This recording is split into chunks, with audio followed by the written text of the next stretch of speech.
నీ పరిస్థితులు ఎలా ఉన్నా నువ్వు దేవుణ్ణే చూడాలి తప్ప నీ పరిస్థితులను చూడొద్దు.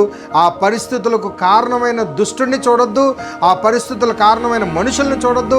ఆ పరిస్థితులకు కారణమైన నీ అప్పుల బాధలు, ఆవేదనలు, రోగములు, నీ మనోవేదన, నీ కుటుంబ సమస్యలు, వాటిని నువ్వు చూడవద్దు. కానీ నీకు వాగ్దానం చేసిన దేవుణ్ణే చూడు.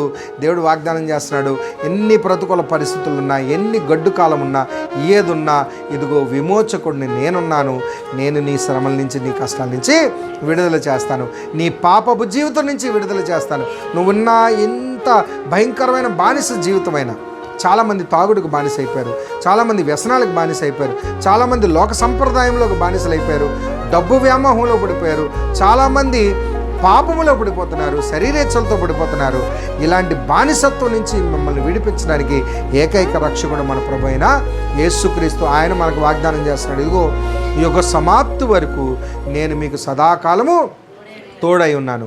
మన ప్రభు మనకు తోడై ఉన్నారు కనుక ఈ మాట చేత మనం ఆదరణ పొందుకొని మీ జీవితాల్లో ఉన్న ఆవేదనలు, కష్టములు, బాధలు, అది ఏదైనా స్పిరిచువల్ వార్ఫేర్, మన యుద్ధోపకరణములు ధరించుకొని దేవుడిచ్చిన వాగ్దానాన్ని చేత పట్టుకొని, ఇదిగో ప్రభు అని మీరు నాకు వాగ్దానం చేశారు, ఈ దినము నేను ఈ విధంగా ప్రయాణం అవ్వాలి, ఈ విధంగా నా జీవితంలో శరీరేచ్ఛలు జయించాలి, నా మానసిక ఒత్తిడిని జయించాలి, నా కుటుంబ సమస్యలు జయించాలి, ఈ లోకంలో నేను ప్రతి శోధనని జయించాలి, ప్రతి కష్టాన్ని జయించాలంటే నీ వాగ్దానాన్ని పట్టుకొని నేను అడుగుతున్నాను నాయన అని దేవుని సహాయం కోరుదాం.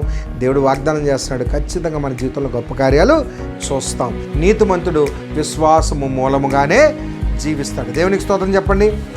నీతిమంతులకు అనేక శోధనలు ఉన్న ప్రతి శోధన నుంచి దేవుడు వారిని తప్పిస్తారు, విడిపిస్తారు. నీతిమంతుడు విశ్వాసంతోనే బ్రతుకుతాడు. దేవుడు మన పక్షాన ఉన్నారు. దేవుడు వాగ్దానం ఎప్పటికీ కూడా తప్పిపోదు. వాగ్దానం చేసిన దేవుడు నమ్మదగిన వాడు, వాగ్దానము మేరడు, తప్పడు. కనుక మీ జీవితంలో చేసిన వాగ్దానాన్ని దేవుడు నెరవేరుస్తాడు.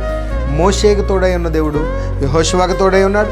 యెహోషువకు తోడై ఉన్న దేవుడు ప్రవక్తలకు తోడై ఉన్నారు. ప్రవక్తలకు తోడై ఉన్న దేవుడు యేసుక్రీస్తుకు తోడై ఉన్నారు. యేసుక్రీస్తు సన్నిధి పరిశుద్ధాత్మ రూపంలో మనతో తోడై ఉన్నారు. కనుక పరిశుద్ధాత్మను పొందుకున్న ప్రతి ఒక్కరూ దేవుణ్ణి అడగండి. ప్రభు సన్నిధి మీతో తోడుగా ఉండును గాక. God bless you. దేవుడి మాటలు దీవించును గాక. ఆమేన్.